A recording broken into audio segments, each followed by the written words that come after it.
Welcome back to Back Road Creeps. Settle in, get comfortable, and let these stories carry you somewhere quiet.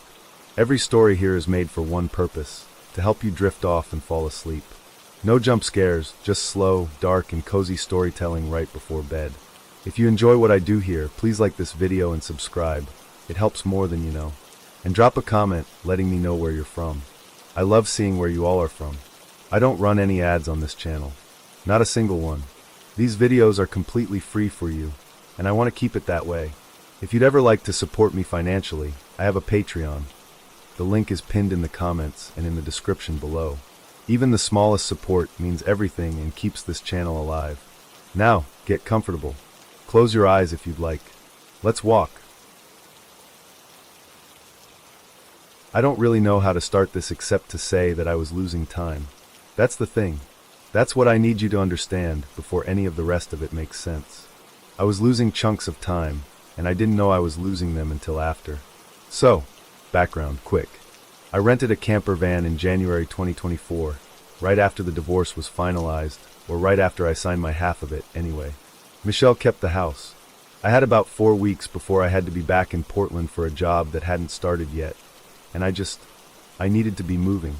I don't know how else to say that. Staying in one place made something in my chest do a thing I didn't like. So I rented the van, and I went up the coast. The van was a 2019 Transit. White. The rental place was in Astoria, and the guy there, I don't remember his name, he went through the propane setup with me twice because I told him I'd never used one before. There was a small heater that ran off the propane tank mounted on the back bumper. He said don't ever sleep with it running unless you crack a window, and I said okay, and I meant it. I'm cautious about stuff like that. I know that about myself. I don't leave things running when I'm not watching them. That's relevant. That matters. Keep that. The first week was fine. Rainy and cold but fine. I parked at state forest pull-offs and a couple of fee campsites that were basically empty because it was January. I slept okay. I was taking a half of a sleeping pill most nights, just a half, because the rain on the roof was loud and I wasn't used to the sounds the van made. But a half, that's nothing. I've taken them before. I know what they do to me. The gaps started around day 8 or 9. I didn't notice them as gaps at first. I just noticed that mornings fell off, like I'd lost the thread of something. I'd open my eyes and the inside of the van would look slightly different than I expected it to look, and I couldn't say why. The first concrete thing was the sink. I woke up and the tap was running. Not full on, just a trickle. Cold water. I turned it off and I stood there, and I tried to remember getting up in the night for water or something. I couldn't. That doesn't mean it didn't happen. I know that. People do things half asleep. I wrote it down though, because the guy in Astoria had also told me the water tank was only 12 gallons, and to be careful. Second thing was the heater. Woke up one morning, and it was off. Not like low off. Knob turned to 0. And I was cold. I know I was cold, because I was in my sleeping bag with my jacket over it. Which I don't do unless I'm cold enough to make that decision. And I don't make decisions in my sleep. I don't think I do. But the heater was off and I had no memory of turning it off. I thought about the sleeping pills. I called the pharmacy, actually. I pulled over in a turnout somewhere south of Cannon Beach, and I called and asked if a half dose could cause like sleepwalking or automatic behavior. The woman I spoke to said it was possible but uncommon at low doses, and that I should talk to my doctor. I wrote that down too. Third thing was the driver's seat.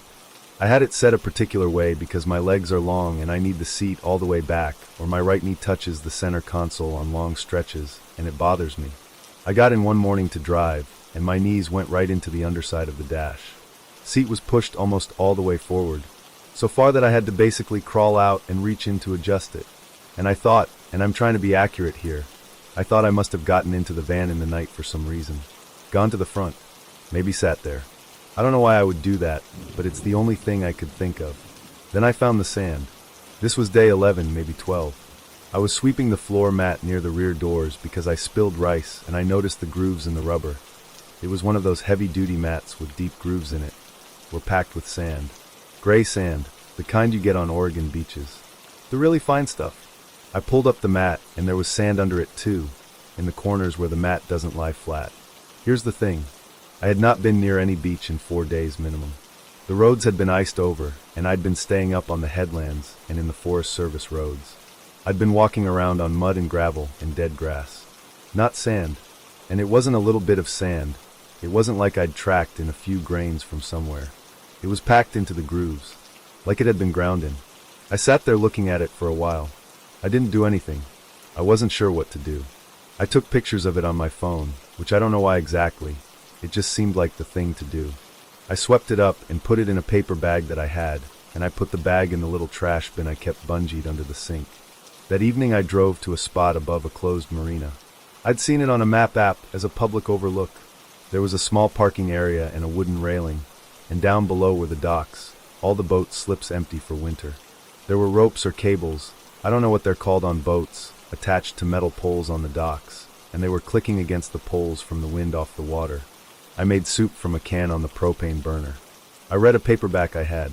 I don't remember what book, some thriller someone had left in my apartment, my old apartment. I read maybe 3 pages. I remember thinking the soup was too hot and blowing on it. I don't remember anything after that. I opened my eyes and it was not the same. What I mean is the van was pointed the wrong direction. I was in the same parking area, same overlook, but instead of facing the marina and the water, I was facing inland. Facing the road and the treeline behind it. The railing was behind me now. The docks were behind me. I sat there, and I did not move for what I think was a minute or two. I checked the keys. They were in my pocket. The engine was off. I checked my phone. It was 4:17 in the morning. I had sat down with my soup sometime around 8:30. So that was roughly 8 hours. I looked at the windshield, at what was outside it, and there was snow on the ground. It had snowed while I was out, maybe an inch. And in the snow there were tire tracks, my tires, the van's tires. I know the tread pattern. I'd looked at them enough times over the past 2 weeks. And they went from where the van was now, toward the road, and then curved back. Like the van had pulled out, driven part of the way to the road, and come back and reparked facing the other direction. And around the van, in the snow, there were footprints. Bare feet. I could tell because there were no tread marks, just the outline of a foot, the toes separate. They went around the driver's side, around the back, around the passenger side. More than once.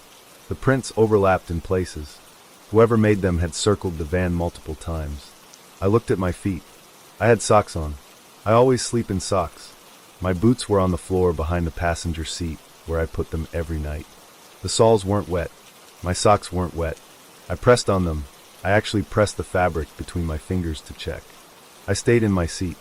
I was watching the snow and the tracks and not really thinking anything specific, just sort of registering it, when I noticed something near the treeline. At the far edge of where the snow was lit up by the ambient light from the coast, there was something vertical. It wasn't moving. I watched it for I don't know how long.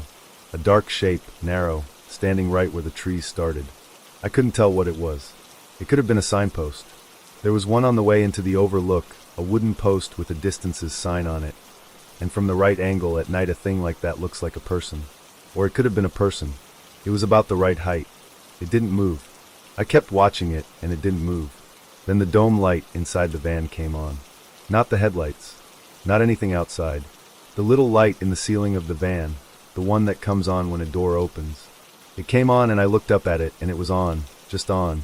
And all the doors were closed. I could see the door indicators on the dash, all closed. And I looked back at the treeline, and whatever had been there was either gone, or I couldn't find it anymore in the dark. I drove away. I didn't take the sleeping pill that night. I parked under a streetlight in a gas station lot in a town. I don't even remember which town. And I left the engine running and the heat on, and I sat in the driver's seat until it was light outside. I went back to Portland 3 days later. I didn't take any more sleeping pills. I started going to bed and just lying there, awake, and I started actually sleeping through nights without them, which I didn't know I could still do. I looked up when I got back whether there's any documented thing where people do complex activities during sleep. Moving cars. Driving. There's a medical term for it, sleep-related behaviors. There are cases where people have driven cars while sleepwalking. It's documented. It happens. There are cases. I read about them. The sand I don't have an explanation for. The footprints I don't have an explanation for. The dome light is probably just a thing that happened, a short or something old van. The doctor I saw when I got back said I was under significant stress. She said stress and sleep disruption can do a lot of things to a person that the person doesn't know is happening. She didn't say it wasn't real. She said the body is complicated and I should be patient with myself. I returned the van. The guy at the rental place in Astoria checked it over and didn't say anything about it. I don't know what I was expecting him to say. I think about the footprints sometimes. I think about them more than the other stuff. Not constantly, but they come back. The way they went around and around the van. The way the toes showed separately in the snow. I don't know whose they were. That's where I am with it. I just don't know.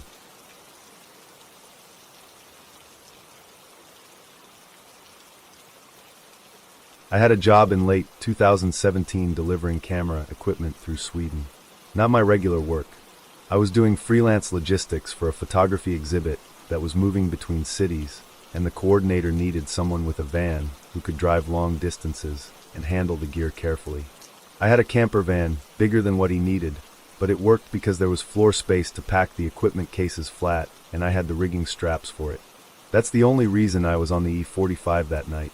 If I'd been in a smaller vehicle, they would have hired someone else, and that would have been that. The exhibit was moving from Gothenburg up toward Östersund. I had left later than I should have. The weather was manageable when I started, and then it wasn't, and by the time I understood how bad it was getting, the traffic ahead of me had stopped. Not slowed. Stopped completely. I sat in the queue for 40 minutes, and then a man came past on foot going the opposite direction, and told me the road was closed ahead. He said there had been an incident. He said the highway authority was figuring out rerouting, but nobody had a timeline. There was a way station off to the right of the road. One of the old disused ones, concrete platform, a booth with dark windows, no activity. A truck ahead of me had already pulled off the road onto it, and a couple of other vehicles were following. I pulled off too. By the time I parked, there were around 12 vehicles. Trucks mostly, a couple of cars, my van, and one other camper van at the far end of the lot. Nobody was coordinating anything. People sat in their vehicles with engines running. I did the same. I want to say something about the layout, because it matters. The way station had the main road along one side and the concrete platform in the middle, and then behind the platform there was a service road that went south and curved away out of sight. It wasn't lit. You couldn't see where it went. It just went. Around 11 I got out to stretch and talk to whoever was nearby. The truck driver parked directly ahead of me was Swedish, had driven the E45 dozens of times, said he had never seen a full closure like this. The woman in the car to my left was driving home from her mother's. That is all I knew about either of them. We didn't stand around long. The cold was bad. There was a man in a white van, I think it was a Volkswagen, parked 2 spots ahead of me. I had noticed him earlier because he had gotten out and walked around his van a couple of times, checking the tires or the load or something. That was the only reason I had registered him at all. Midnight, or a little after, I saw movement near the service road. A figure in an orange parka, the kind highway crews wear, utility orange, was walking between the vehicles. Not hurrying, just moving along the line. I watched through my windshield from maybe 30 meters back. He stopped at the white van. The window went down. After a minute or so the man got out with a duffel bag, and they walked together toward the service road and disappeared into the snow. A few of us had seen this. The truck driver got out, and we talked about it briefly. We both assumed the same thing. Highway authority, shelter somewhere. The man had been told to go there. The truck driver said nobody had come to his window. I said nobody had come to mine. We went back to our vehicles. I was awake the next couple of hours, but not tracking much. The wind at that level is continuous and loud, and everything blurs into it after a while. There are no individual sounds anymore. It's just the wind. Around 2 I checked my phone, and not long after that the orange parka came back. He came from the direction of the service road, same direction as before, and he moved through the lot at the same pace. He stopped at my van. I cracked the window. Not all the way. Enough to hear him. He said the highway authority needed to clear this section before the plows came through. He said there was a heated shelter 10 kilometers south. He said people were already there. His accent changed partway through this. Not that he had a strong accent. The register shifted in the middle of a sentence, like he had started in one pattern and moved into another one. It was a small thing, and I almost didn't catch it, but I caught it. He smelled of gasoline. Not diesel, which would have made sense given where we were. Actual gasoline, the sharp kind. I could smell it through the gap in the window. I looked past him while he was talking. I was looking for the white van belonging to the man who had left 2 hours ago. It was still there. Same spot. Empty. I said I needed a minute. He put one gloved hand flat against the side of my van and waited. I don't know why I looked at his feet. I just did. He was wearing sneakers. Not boots. Sneakers that were soaked through, darkened up the sides with slush. Then from farther down the line of vehicles, I heard a door open. Someone else had gotten out. The orange parka turned toward that sound, and then back to me and said something. The gist was that other people were already going, that people were understanding the situation. He didn't show his teeth when he said it. I told him I had to make a call first. I said my employer needed my location before I could move the vehicle. This was not true. I said it because it was the first thing I thought of. He stood there for a moment. Then he moved off down the line toward where the door had opened. I locked my doors. I sat in the van for around 10 minutes without doing anything. Then I got out. I went to the truck driver and knocked on his door. I told him about the sneakers. I told him about the accent shifting. He looked at me for a while and said nobody had come to his window. I asked if he had a phone signal. He said barely. I said I thought we should call someone. He said call who and say what. I didn't have a good answer. A man had knocked on my window and offered me a place to stay warm. That is not something you report. We had no evidence of anything except that the man from the white van had gone somewhere and not come back, which could have been perfectly fine. The truck driver said he was staying in his vehicle and that I should do the same. I went to the woman in the car to my left. I knocked on her window. I told her not to open her door for anyone until there was daylight and until she could see actual highway authority vehicles on the road. She looked at me for a moment and then nodded. I went back to my van. I don't know how many vehicles the orange parka visited that night. I wasn't watching the whole time. At some point around 3, I looked through the windshield and saw a figure and a second figure walking toward the service road together. I could not make out who they were. At around 4:30 the wind dropped. By 5 there was enough light to see the lot clearly. Nobody had come back to my van after 2. When it was fully light, real highway authority vehicles arrived. The right markings, the right equipment. They said the road would be open within the hour. I asked one of the workers if any of their crews had been in this lot overnight. He said no. He said they had been dealing with the accident that caused the closure and hadn't been out here. I asked specifically about personnel in orange parkas. He said no. I counted the vehicles I could clearly remember being in the lot the night before and compared them to what was there now. 3 were gone. I can't say with certainty which 3, because I hadn't been tracking every vehicle. The white van was gone. There were gaps in the line where I thought vehicles had been. I couldn't confirm it. I drove out when they opened the road and delivered the equipment and didn't say anything to anyone about the night because I didn't know how to say it. A man had knocked on my window in the middle of a blizzard. He had said there was a shelter. I had said no thank you, and nothing had happened to me. In the weeks after I checked news from that area, and that night, the road closure was reported. The accident was reported. I didn't find anything about missing persons connected to the way station. I looked several times. I don't know what that means.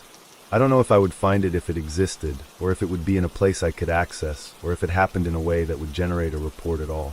The thing I keep coming back to is the sneakers. Because if you are going to spend hours outside in a Swedish blizzard in late November, walking between vehicles and guiding people down an unlit service road in wind that bad, you cannot do that in wet sneakers. It is not possible.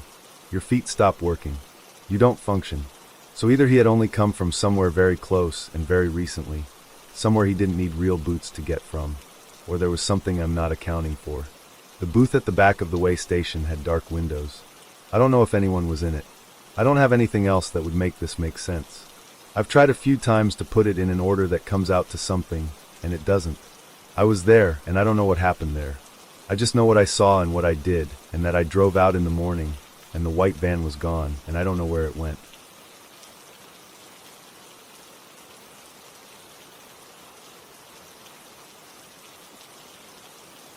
My girlfriend rented a camper van for a ski trip, and that is what put us there. Her name is Bree. We had been together about 2 years at that point. She had this thing about hotels, said they made trips feel generic, said you spent the whole time inside a room that could be anywhere. So she found this rental, a converted Sprinter van, and booked it for a week in February 2022. We were going to ski Steamboat. That was the plan. We drove up from Denver on a Friday. I-70 was fine. We cut north on 40 through Granby, no issues. The pass was coming up, Rabbit Ears Pass, and we figured we had enough time to get over it before dark. We did not. The storm came in faster than the forecast said, and by the time we were up in the elevation where it mattered, the road was bad enough that CDOT closed 40 behind us, and then ahead of us. There is a stretch near the top, a kind of wide shoulder area where people pull off to chain up, and we pulled in there because we had no other option. Maybe 4 or 5 other vehicles already there. A couple semis. A truck with a horse trailer. We parked and figured we would wait it out. That is the setup. That is how we got there. The van had a diesel heater, one of those Webasto units that Bree had specifically requested in the rental. It worked okay, but not great. There was a double bed in the back where Bree was sleeping, and then the 2 front seats and a small area behind them. I could not sleep. I never sleep well in cars or vans or anything like that. So I was up front in the passenger seat with a sleeping bag over my legs, watching the storm through the windshield. The wind had been going for hours. Not gusting, sustained. The van was rocking a little from it. Snow was packed up against the tires on the driver's side, and the whole thing felt settled into the ground, but it still moved. The hazard lights were on because that is what you do when you are pulled over, and I could see maybe 15 feet out, just snow blowing sideways through the orange flicker. The semis were maybe 30 feet ahead of us. I could see their marker lights. The truck with the horse trailer was behind us. I could not see it anymore by that point. I do not know what time it was. Late. Past midnight probably. Something hit the van. Not a little thing. Not a sound.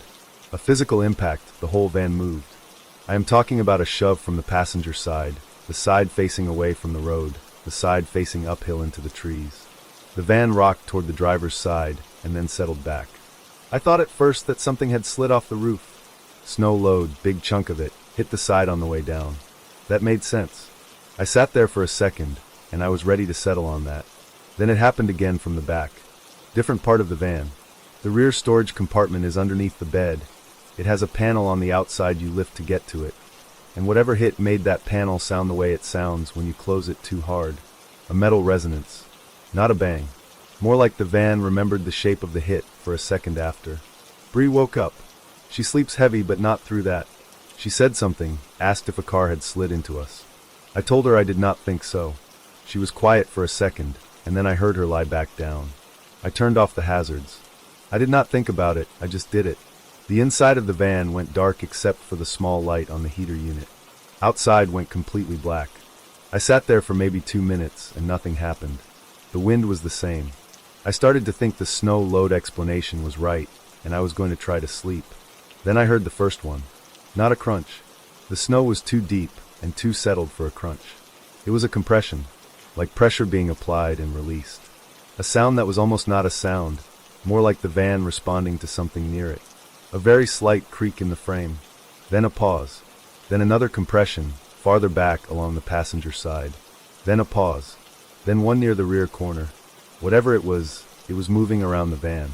I know how that sounds. I know what you are thinking. I thought all of those things. It was not one of the other drivers. Not in that wind, not in that temperature. The storm was full on by then. I do not have a number, but it was bad enough that I would not have walked 15 feet to the semis ahead of us for any reason that was not life or death. I got the flashlight off the dash. It was a good one, a Phoenix I had brought for the trip. I pulled the curtain on the driver's side window, just the bottom corner of it, maybe half an inch. I pointed the light out and turned it on. I could not see anything, just snow moving sideways. The beam lit up about 10 feet of it, and then there was nothing. I held it there. I moved it toward the front of the van along the ground, and then back toward the rear. Nothing. I held it at the rear corner for a while, because that is where the last compression had come from. Still nothing. I let the curtain fall back. Then I heard it again, this time on the driver's side. One compression, then another, moving from the rear of the van toward the front on the side I had just been looking at, like it had waited. Bree called from the back, asked what I was doing with the flashlight. I told her I thought I heard something outside. She asked what kind of something. I said I did not know. She was quiet for a second, and I thought she was going back to sleep. Then the roof came in. Not all the way. Not a collapse. But the center of the roof, the flat section over the cab, pushed inward. A long, slow deformation, metal popping, and then holding.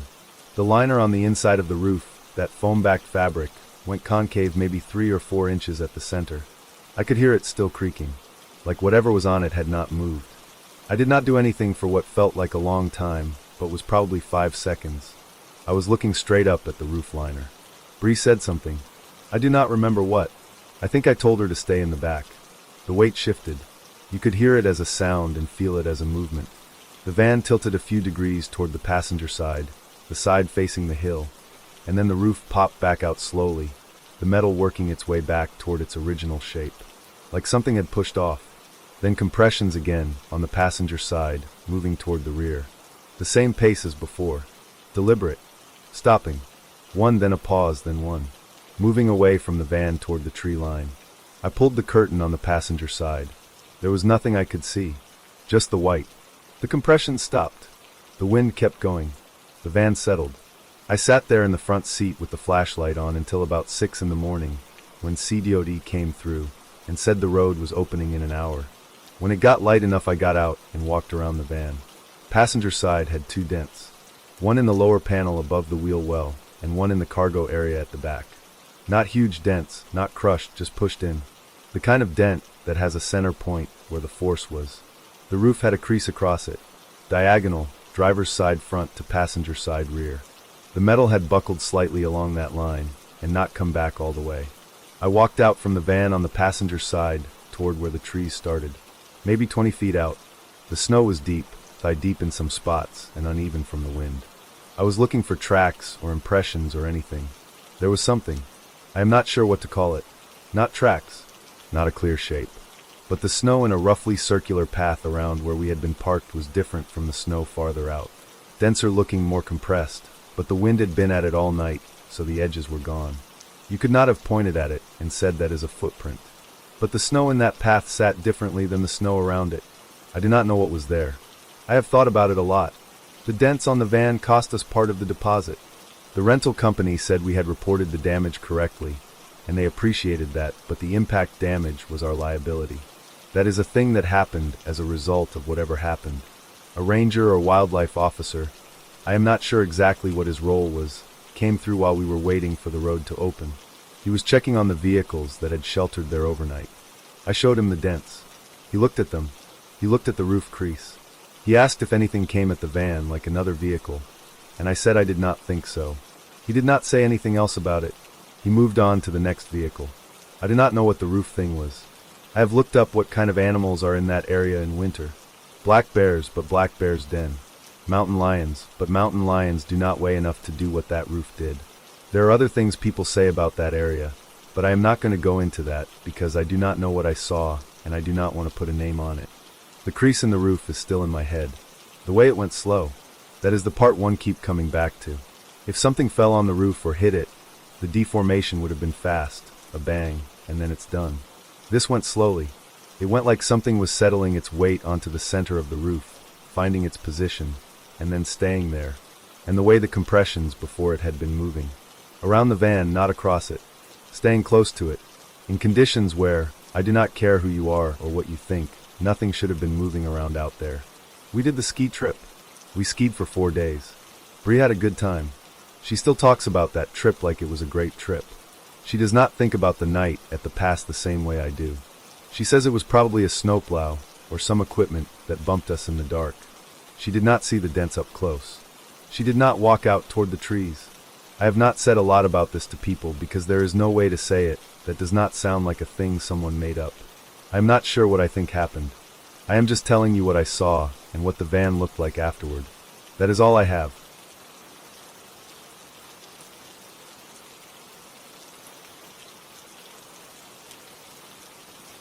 My brother is the reason I was out there. He and his wife split in the fall, and after that he stopped picking up. Not every call, just gradually. And then all of them. I figured if I drove up and knocked on the door, he'd have to deal with me in person, so that's what I did. I had the camper van from a guy I worked with, borrowed it, and I left Boise the first week of December 2018 with my dog Ruger in the passenger seat. Ruger was a cattle-dog mix, about 4 years old. I need to say that now, because he's not in the story for long. I lost him outside a truck stop near Browning. That's a town on the Blackfeet Reservation, eastern side of the Rockies. I let him out to go, and he went behind the building and didn't come back. I looked for about 2 hours. I left my number at the counter inside. Nobody called. I don't know what happened to him, and I'm not going to talk about it more than that, because it's separate from what I'm trying to tell you. After Browning, I turned west. My brother was up near Eureka, close to the Canadian line. I was still maybe 4 hours out when the highway signs started warning about black ice north of Seeley Lake, and by then it was getting dark, so I pulled off onto a logging road and figured I'd sleep there and go the rest of the way in the morning. There was already another rig parked when I got there. An older fifth-wheel trailer, the kind that needs a big truck to haul it. It was sitting maybe 100 yards off in the trees, dead lodge poles, no needles left on them, and there were no lights on inside. No smoke coming from the chimney vent. I pulled in and didn't think much about it. People park on logging roads. That's a thing people do. There were tracks in the snow. Not mine. Somebody had been driving around that clearing before I got there, and the tracks had sharp edges, which meant they hadn't been there long enough for wind to round them off. But they weren't fresh either. Maybe from late afternoon. I parked and left it alone. Around 9 I was heating canned chili on the little propane burner when I caught something in my side mirror. A flashlight. It was moving across the snow between my van and the tree line, and it was low, like whoever was carrying it had their arm down. Waist height, maybe. It wasn't moving fast. It wasn't sweeping back and forth the way you do when you're trying to find something. It was just moving in one direction. Slow and steady. The beam went past the back of the van, and then it was gone. I sat there for a while after that. I don't know how long. I kept expecting a knock. Someone lost, maybe, or someone who wanted to ask me something. Nobody knocked. I checked the locks and went to sleep. In the morning I packed up and drove north.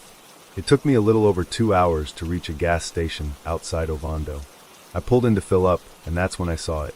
The same fifth wheel, parked around the back of the building near the diesel pumps. I noticed the dent first. There was a dent above the rear wheel well on the driver's side, the kind that comes from backing into something. And then I saw the decal on the back window. An eagle, faded, the kind of thing you'd get at a truck stop years ago. It was the same trailer. I was sure of it. There was a man next to it. Middle-aged, I think, though I didn't get a long look. He was wearing yellow dish gloves, the kind you use at a sink, and he was scraping ice off his windshield with a hotel key card. Not a proper ice scraper. A key card. He was doing it in small strokes, very methodical. He didn't look at me. I was standing maybe 30 feet away at the pump, and he just kept working on the windshield. I thought about the drive. Ovando to Sealy Lake, and then back north to get around the black ice warning. That's not a fast route. I'd left at first light. I hadn't seen that trailer on the road. You notice a fifth wheel. They're big. You see them and you remember them, especially on a two-lane road in the mountains in December. I hadn't seen it. I finished filling up and went inside and got coffee. When I came back out, the man was sitting in his truck. The engine wasn't running. He was just sitting there. I got in the van and drove. I want to be careful here about what I'm saying and what I'm not saying. I'm not saying anything happened. I'm saying I couldn't work out how that trailer got there before me when I'd been driving since first light and hadn't passed it on the only road that goes that way. That's all I'm saying. That night I needed to stop again. I'd made some wrong turns trying to avoid the ice warning, which was still up, and I was tired in a way where I knew I shouldn't keep going. I found a clearing off Route 83 that had been plowed at some point, so there was room to pull in. My headlights swept across the clearing when I turned in. There were trailer tracks in the snow. A fifth wheel leaves a particular kind of track because of the way the rear wheels sit under the bed. These were those tracks, and they circled the clearing. Not once. I got out and looked. Twice around, close to the tree line, like whoever was driving it had gone around the clearing twice before leaving. The clearing was empty. The trailer wasn't there. I stood there for a while looking at the tracks. The snow was dry, the powdery kind, and my boots squeaked on it. I got back in the van. I tried to think about timing. Tried to figure out if there was a route where the trailer could have gotten ahead of me after Ovando. There are other roads. It's possible. I kept coming back to that the whole time I was sitting there. It's possible there are other roads. That's a true thing. It's possible. I didn't sleep much. Every time I was close to it, I'd come back up and check the mirrors. There was nothing out there. Just trees and the clearing and the tire tracks going around the edge of it in a wide oval. In the morning I drove straight to my brother's place outside Eureka. It took about 3 hours. He opened the door. He looked thin and he needed a haircut, but he opened the door and let me in, and we talked for a long time about him and his wife and how that had gone. I didn't say anything about the drive up. I don't know why. At some point during the second day it felt like the kind of thing that was behind me and I was going to leave it there. I stayed 4 days. When I left I took Route 2 east because the black ice warning had been lifted by then and it was faster. Wide road, good shoulders, a lot of truck traffic. I made it back to Browning in a few hours and stopped at the same truck stop where I'd lost Ruger. I went around the back again, even though it had been almost a week. There was nothing there. I knew there wouldn't be. I don't know what the full route of that trailer was. I don't know if the man in the yellow gloves was the one walking with the flashlight, though I think that's a reasonable thing to assume. I don't know what he was doing or where he was going. I've thought about whether there's a version of it where it's all coincidence and bad timing, and I was sleep deprived and wrong about the dent and the decal. I've thought about that a lot. The decal was pretty specific. A faded eagle with the wings spread, printed in gold on a red background. I can still see it. What I keep coming back to is the tracks in that last clearing. 2 full loops around the edge before leaving. If you're lost, you don't do that. If you're looking for a place to park for the night, you don't do that. If you're turning around, you don't do that. I don't know what you're doing if you're doing that. I've tried to come up with something and I can't. My brother's okay, by the way. He's still up there. He got a job at a hardware place in Eureka and got a dog of his own, a lab mix. He's not great, but he's okay. We talk most weeks now. I gave the van back when I got home. The guy I borrowed it from asked how the trip went, and I said it was fine. Roads were icy in parts. He said, yeah, December in Montana. What do you expect? I said, yeah. I never went back up that way.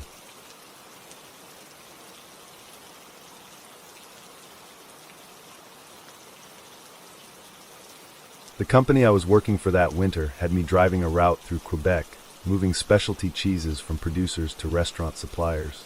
I want to say that up front, because otherwise none of this makes sense. It was a legitimate job. I wasn't doing anything weird. The van they gave me was old. Not broken down old, just old. It had a refrigeration unit in the rear compartment for the cargo, and a sleeping area behind the cab that was basically a piece of plywood with a mattress on it and some curtains on the side windows. The whole thing was maybe 20 years old, and it ran fine, but it had that smell that old vans have, refrigerant and old coffee, and something underneath that you stop noticing after about an hour.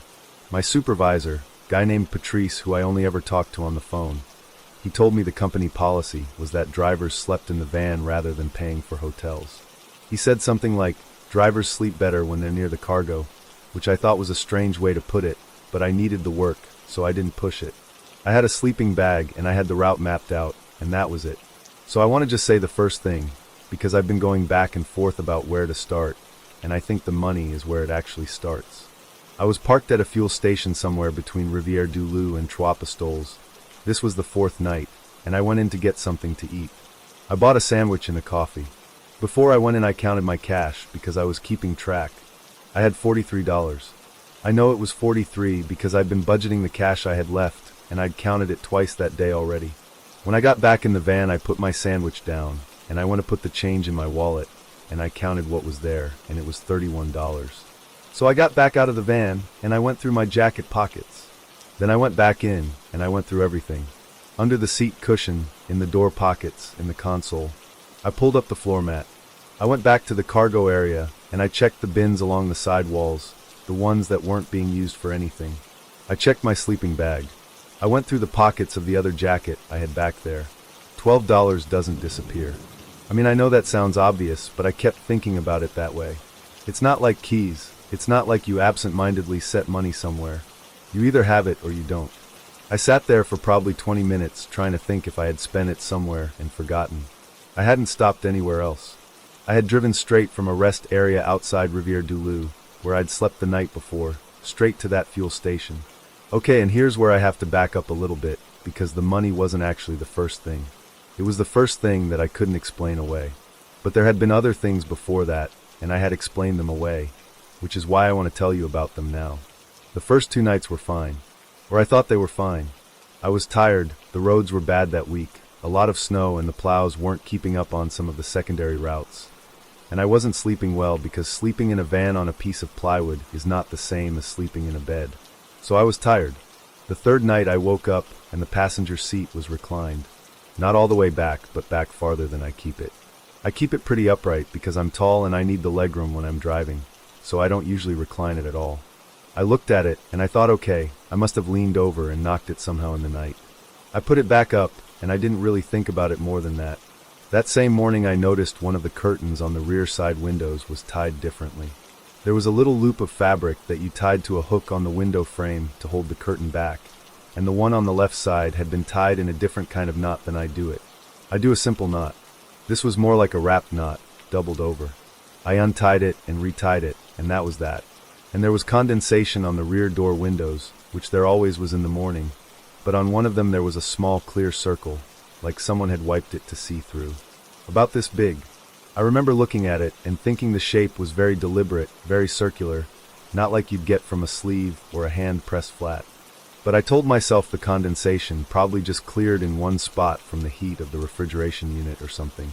I don't actually know how condensation works. I was just looking for a reason. So by the time the money went missing, I had 3 things I had already half explained to myself, and 1 thing I couldn't explain at all. I slept badly that night. I parked at a rest stop that had a few trucks in it already, and I lay in the back and I listened. The refrigeration unit made a steady hum. The wind was moving the van a little. I didn't hear anything else. In the morning the seat was upright. I had left it upright the night before, because I had started paying attention to things like that, so I didn't know what to think. I called Patrice. He didn't answer.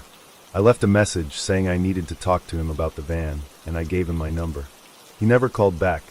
I called the main office and got a voicemail. I don't know if that's relevant, but I keep thinking about it. I kept driving. I had 3 more stops to make, and then I was done and I could give the van back and not think about it anymore. That was what I told myself. The 4th night is where it gets harder to explain. I was parked behind a grocery distribution center outside Drummondville. Big lot, not many people around. The company had an arrangement with them for overnight parking. I had done my checks on the cargo. Everything was fine. The temperature was holding. I made myself eat something, and I got into the sleeping bag. I woke up, and it was maybe 3 in the morning based on my phone. I lay there for a while just kind of awake the way you get when you've been sleeping badly for a few days. And then I smelled something different. The van had the usual smell, the coolant and the coffee and whatever, but there was something else. Damp wool is the closest I can get to it, like a wet coat. Underneath that something warmer, like breath maybe. I don't know. I lay there and I breathed, and I tried to figure out where it was coming from. I got up and I looked around. I checked the cargo compartment. The temperature was fine. The cheese was fine. I checked the side bins. I checked under the plywood platform. I didn't find anything. But when I was in the rear compartment looking around, I saw something in the insulation above the wheel well on the right side. The insulation was that gray fiberglass stuff stapled to the wall panels, and there was a section above the wheel well where a panel was like a removable access panel for something. I don't know what. And in the insulation near the edge of that panel there was stitching. Black thread. Small loops, very even, like someone had sewn the seam back together. I hadn't opened that panel. I didn't even know it was a panel until I was looking at it closely. It looked like it had been opened and then sewn shut again. I pulled at the edge a little bit and it came loose. Not far, just a few centimeters. Cold air came through the gap and went across my hand. And then there was a sound from inside the wall, or from behind the panel. A shift, like weight moving. Slow. I let go of the panel. I stood there for a while. Then I went back to the front of the van and I sat in the driver's seat. I didn't sleep again that night. In the morning I drove to the next stop, offloaded the cheese, and told the guy at the dock I wasn't bringing the van back to Montreal. I was leaving it there and they could arrange pickup. He looked at me like I was strange, but he took my paperwork. I took a bus back. I reported it to the company by email because I didn't want to talk to anyone. I said the van had a mechanical issue and I had arranged alternative delivery. They sent me a message back about the protocol for vehicle issues and said they'd follow up. They didn't. I looked up the van's registration once, just the plate number, to see if I could find any history on it. I didn't find anything useful. It was registered to a numbered company. I don't know what was in the wall. I don't know about the money. I've thought about the stitching a lot. You don't stitch something from the inside if you're on the outside. That's the part one keep coming back to. I don't know when it was done. I don't know how long it had been like that before I was in the van. I don't drive for that kind of company anymore. I don't know if that matters.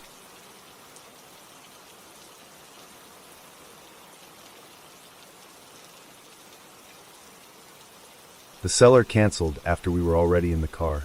That is the part that still gets me. Actually, not the other part, just that he waited until we were 4 hours in to send a text saying sorry something came up. My son is 12. He is my kid. I will say that now because it matters later. We had driven up from the cities to Bemidji basically, or just outside it, To pick up an ice fishing sled I bought off some guy's listing, retired mechanic, good price. And I thought it would be a good trip, something to do with him over winter break. The seller's name was Ron, and I am still annoyed at Ron even now, separately, just as its own thing. So we are halfway there and I get the text, and I show my son, and he shrugs and says, "Do you want to just keep going anyway?" And I said, "Yeah. Why not? We can camp somewhere. We have the gear. It will be fine." We had a van. Not converted, not one of those setups you see online. Just a used cargo van I had been slowly putting stuff into. A mattress in the back, some bins, a little inverter. We used it for camping in the summer mostly. There is a county park outside Bemidji. I looked it up on my phone. It was technically closed for the season, but the gate was open for snowmobiles, and there was a plowed turnaround just inside. It was free. We pulled in around 9, maybe 9:30. We were the only ones there. My son made ramen on the little stove we had, and we watched something on a tablet, and it was fine. It was a good night actually, up until it wasn't. Around midnight, I was still awake. My son was in his sleeping bag in the back, and I was in the front just sitting there, not sleeping. I do not know why, I just was not tired. And I saw headlights coming down the park road, and I thought snowmobile trailer, maybe somebody coming in late. But it was not a trailer. It was a vehicle, and it pulled into the turnaround, and the headlights went off, and I sat there looking at it, and I thought that is an ambulance. Full size, older, one of the boxy ones. Not converted, not painted over. Well, painted over, sort of, but not well. You could see the county markings through the spray paint, the shape of the lettering, the stripe. Somebody had gone over it with a roller by the look of it, dark color. I couldn't tell which in the dark. I sat there for a while. Nothing happened. The ambulance just sat there too. Maybe 10 minutes. Then the driver door opened and somebody got out, and I watched them walk toward my van, and I thought, okay, here we go. And I reached back and touched my son's shoulder to let him know without waking him all the way up, and then I rolled my window down a couple inches. The guy said, "Hey there, sorry to bother you, I saw your light." He introduced himself as Leon. Leon said he hauled salvage metal, copper and aluminum through the Dakotas, and that he'd had his chain snap about 8 miles back and limped in here to figure out his situation. He was tall. He had a beard. He had gloves on, the kind with the rubber grip on the palms. He kept his hands moving while he talked, not nervous exactly, just in motion, adjusting his hat, touching the side of the van, gesturing. He smiled a lot, not after punchlines or anything, just steadily, like his face was set that way. My son woke up on his own and climbed into the front seat to see what was going on. That is just his personality. He wanted to know who it was, and I said some guy having car trouble, and Leon leaned down to the window and said hi to him directly, and my son said hi back, and Leon said, "How old are you?" And my son told him, and Leon said, "Cool." Leon had a camping stove in a fishing tackle box. He offered to make coffee. I said, "Sure, I don't know why, I just did." And he set the tackle box on the hood of his vehicle and opened it up, and the stove was in there nested in foam he had cut to fit it, and the coffee stuff was in a separate little section, and he got the whole thing going with one hand basically, the other hand in his pocket. My son thought that was the best thing he had ever seen. He asked Leon how he did it, and Leon showed him the igniter trick, and my son said, "That is so cool," and I watched that happen. Leon talked a lot. That is the word for it, a lot. He talked about salvage prices and which counties in the Dakotas had the best rural pulls, and how he had found a whole dairy operation, once that had been sitting since the 80s with the equipment still in it. He talked like he had been by himself for a while and was glad to have somebody.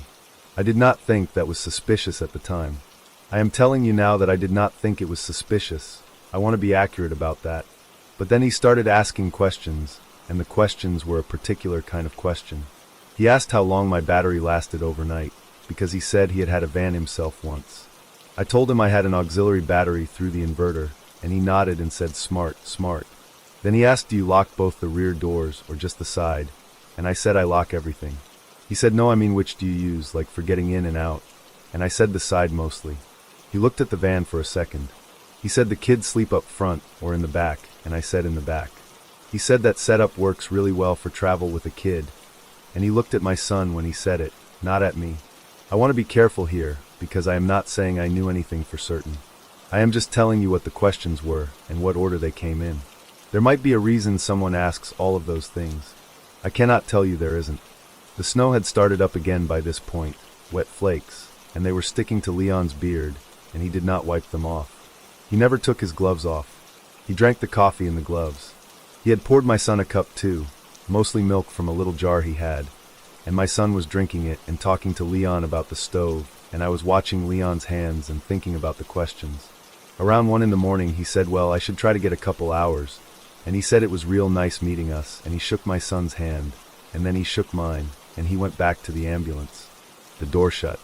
The light inside it went on for a minute. You could see it through the back windows, the kind of smoky glass ambulances have, and then it went off. I waited. I watched the ambulance. I counted to about 60 in my head, and then I said to my son, quietly, I said, hey, we're going to go ahead and drive for a little bit, okay? He said it's 1 in the morning, and I said, I know, I just want to get some miles in. He was annoyed, but he got in the back and started getting his sleeping bag situated, and I got in the driver's seat and put in the key. It clicked. Not the sound of a dead battery. You know that sound, that nothing sound. This was clicking like it was trying. I tried again, and it clicked again. I sat there for a second, and then I got out. I had the flashlight from the door pocket. I went around to the front, and I lifted the hood, and I put the light on the battery, and the cables were not connected. They were on the ground. Both of them, next to the passenger side tire, just sitting there in the snow, very neat, side by side. I stood there, and I looked at them for a while. Then I looked at the ambulance. It was dark. Nothing moving. I picked the cables up, and I reconnected them, red first. I don't know why I remember that detail, but I do, red first then black, and I tightened them down with my hand as much as I could. I got back in the driver's seat, and the van started. I did not go back to close the hood all the way. I just drove. My son asked what was wrong with it, and I said loose connection. He said, oh, and he went back to his sleeping bag. We drove for about 40 minutes before I stopped at a gas station that was open. I sat in the parking lot for a while. Then I got out, and I closed the hood properly, and I bought a coffee I did not want, and I drove the rest of the way home. I have thought about it a lot since then, like the sequence of it, whether there is some explanation that makes sense. Maybe the cables had been loose all night, and were already falling off, and I just hadn't noticed. Maybe they came off from the cold. I have heard that can happen, the clamps contracting in cold weather. I don't know enough about it to say. I never found out anything about Leon. I didn't get a plate. I didn't report anything, because I didn't have anything to report exactly. My son still talks about the stove trick sometimes. I don't have an ending for it. That is just what happened.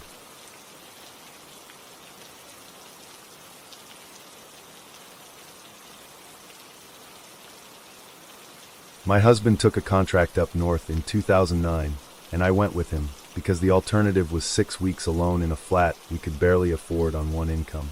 The contract was through a mining company, a temporary thing, road maintenance and equipment oversight, and it was supposed to be 8 weeks but ended up being 6. That part doesn't matter. What matters is where we stayed. Company housing was full when we arrived. There were more contractors than anyone had planned for, and the bunkhouses were already double occupancy, and they weren't going to add a third person to a room, just because someone's wife had come along. So we had the camper van. We'd used it for holidays before, a long weekend in Wales, a week in Scotland the previous summer, and I'd been fine in it then, but those were summer trips, and this was January, and we were parked outside a mining operation somewhere above the 60th parallel, and the van was not insulated for that. My husband's name is David. He rigged up a second gas heater using parts from the maintenance shed, and that helped. But there were nights where I could see my breath inside the van even with both heaters running. We were parked near the maintenance sheds with 3 other vans. 2 of them belonged to contractors who were also waiting on housing, a pair of brothers who did electrical work, and a man called Reyes who I think was there as a surveyor, but I'm not completely sure. The 4th van was empty. Someone had left it there, and nobody seemed to know whose it was or when it had arrived. It had been there before us. That's all anyone said about it. The main thing about the site, the thing you need to understand before any of the rest of this makes sense, is the lake. There was a frozen lake about 400 meters from where we were parked. It wasn't a small lake. I never got a clear sense of how big it was because the snow made it hard to see where it ended, but the road across it was the main road in and out of the site, and trucks used it constantly during the day. Supply trucks, fuel trucks, the heavy equipment transporters. The ice was thick. Nobody questioned that.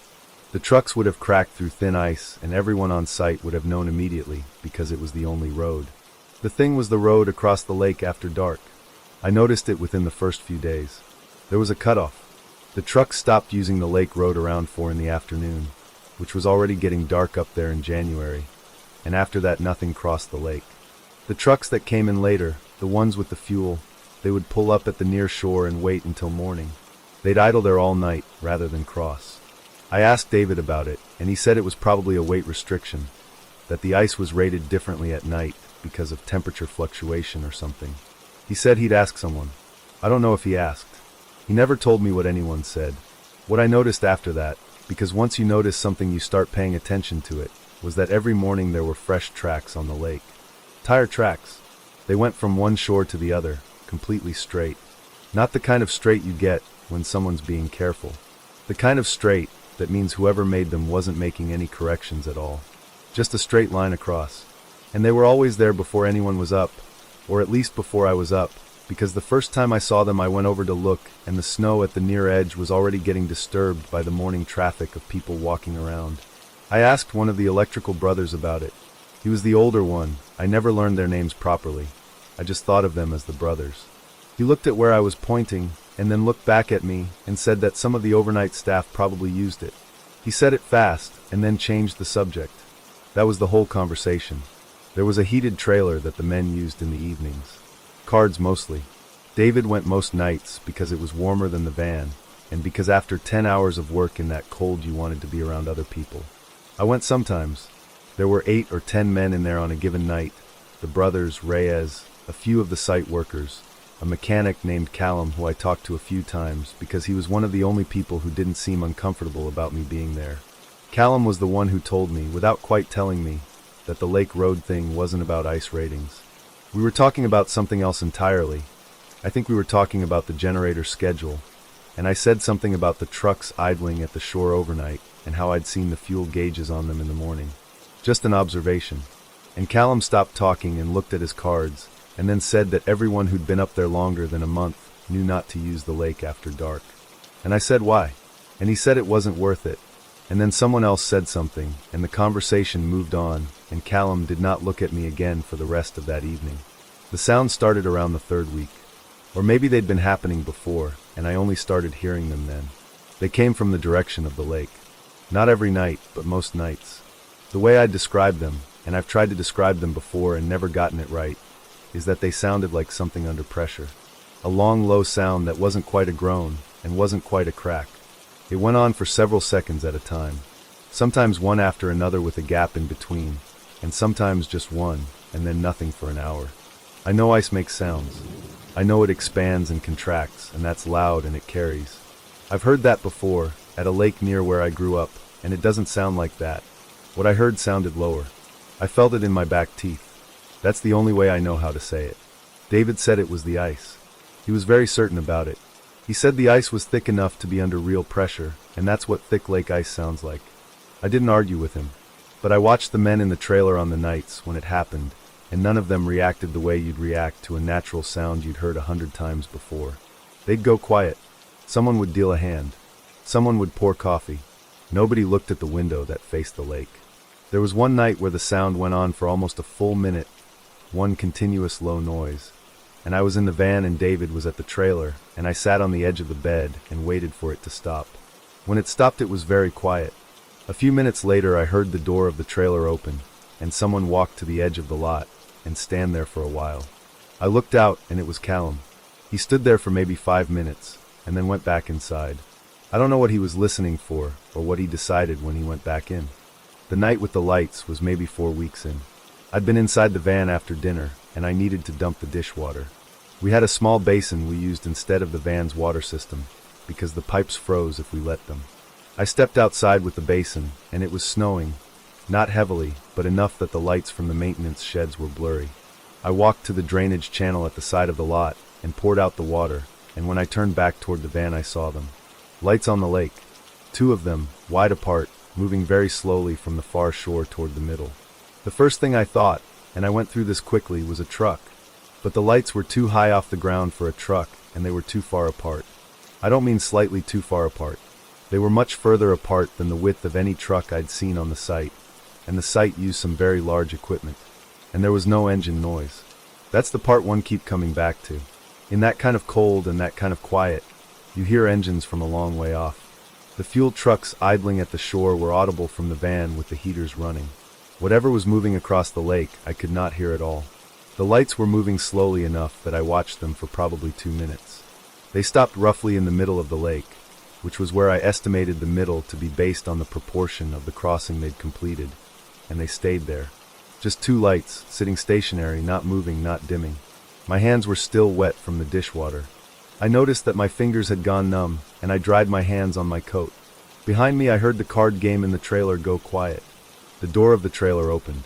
I heard it, but I didn't turn around because I was looking at the lights. Then someone was standing beside me, not close, a few meters away, and I could see in my peripheral vision that it was Callum, and that he had a mug against his chest with both hands. He asked, very quietly, whether the lights had turned toward camp yet. I looked back at the lake. They had. I don't know when it happened, because I'd been watching them the whole time, except for the moment I turned to look at Callum. But they were pointing toward us now. Not off to one side, not at an angle. At us. Callum went back inside. He didn't say anything else. I stood there for another minute or so, and then I went back to the van with the empty basin. I got into bed with my coat still on, and waited for David to come back. He came back about an hour later. He didn't mention the lights. I didn't ask him. I don't know if that was because I didn't want to hear his explanation, or because I already knew he'd have one that I wouldn't be able to argue with. The lights were gone by the time I looked out again before sleep. The lake was dark. In the morning there were the usual tracks. Straight across. One set, both directions overlapping. We left 2 weeks later when the contract finished. I've looked at maps since then, and I cannot find the lake. I can find the general area. I know roughly where we were, but there's no lake on any map I've found that sits where that lake sat relative to the roads and the site layout. That might mean I'm misremembering the geography. It probably means that. There was a lot of driving on the way in, and I wasn't navigating, and it was dark most of the time. David went back the following year on a different contract in a different area, and I didn't go with him that time. We didn't discuss why. He just didn't suggest it, and I didn't ask to come. The brothers I never saw again. I don't know what happened to Reyes. Callum I looked for once, a few years later, just his first name and what I remembered of his face, and I didn't find anything. I don't know his last name. He might have been from the area. A lot of the workers on the site were from small towns up there, and I wouldn't know how to find any of them. I think about the question he asked me, whether the lights had turned toward camp yet. Not if they'd moved. Not what they were. Whether they'd turned. Like that was the specific thing to watch for. Like he'd been watching for it long enough to know which question to ask. That's all I've got on it. That's the whole thing.